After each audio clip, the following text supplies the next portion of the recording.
love. "Go to hell," I whispered back. She was a human cherub, that bitch, and I'd probably get another demerit. The music wallowed to a crescendo, and before everyone was in their seats, the opening montage started. The crosses and stars flag flapped against a blue sky, fluffy white clouds oddly foreshortened because of the angle of the telescreens, and the pledge started. We mouthed along, everyone finally settling into their assigned seat. When the pledge was over, there was the message, this time a recitation by Pastor Peter in Colorado Springs himself, his oil-black hair slicked back and his blue eyes piercing through the screen. "'Merica used to be a godless, sinful place," he was saying, while a susurrus of crowd noise hit the roof and poured back down like rain. "But we changed all that. We're free now. Now we live under Christ Jesus, and we're happy about that. There's no hunger in America. There's no violence, no crime, no bad government. We've got the Lord and He's got us. We're lucky to live in America, and we're proud of our young people. You are the future, the warriors against sin and temptation. You're the fighters Jesus himself talked about." My stomach cramped and growled. He went on through the speech, but I'd shut off. Usually you can tell where it's going to go in the first 30 seconds well enough to fake an answer in discussion later. Just one of the many life skills you learn at Sunday school and polish at Holy Camp, if you've got any synapses still functioning by the time they get done with you in elementary school. The music swelled, and there was a glitch in the feed.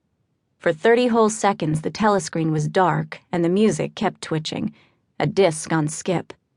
I craned my neck, the lights flashing aimlessly, and was kind of hoping I'd see Rob's beaky face.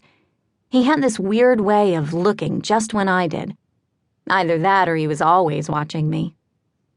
No Rob.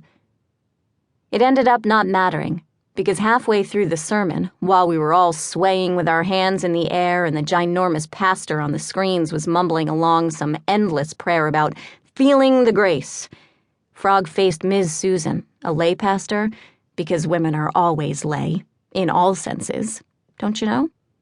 Suddenly appeared in the aisle and grabbed me. I thought I was de-rezzed. She dragged me out of the community building and we were whisked by electro-cart down to the main offices. Me, with a sick sourness in my still growling stomach and a need for a smoke burning everything else. And when the camp director ushered me into his office personally, I found out I was going home. My father had died. "Don't worry." Uncle Irving perched on a stool, his watery brown gaze fastened on my mother's ass as she wandered around the kitchen. "We'll take care of you and Julie. Harry would have wanted that." Mom nodded, her cheeks tear-chapped and her long brown hair uncombed. She wasn't even wearing a kerchief to hide her head, which gave me a weird feeling way deep in my bones. Plus, her sweater was slipping down and showing a slice of her shoulder, and good old Irv was eyeing her skin like it was steak. I stood in the kitchen doorway, fluorescent glare and sunlight mixing to hurt my eyes. I hadn't even set down my duffel bag yet. By now I've got packing for Holy Camp down to an art. The house was the same as it always was. 2-story, tofu-colored, double garage, and postage stamp yard, mostly kept up by the boys on mission at our local community, instead of indentures with names like Rico or Jorge. Father was a low-level pastor who hadn't even made the trek to Colorado Springs yet. But he was going places, everyone said so. He had a hardcore of the neighborhood faithful, and the only problem was Mom swallowing enough pills to keep her smiling, and his troubled daughter. That would be yours truly.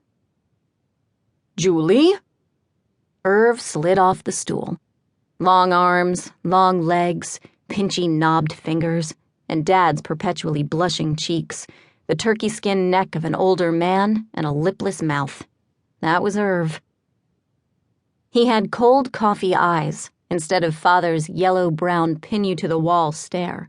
He even had a black armband, cinching the short sleeve of his white button-down.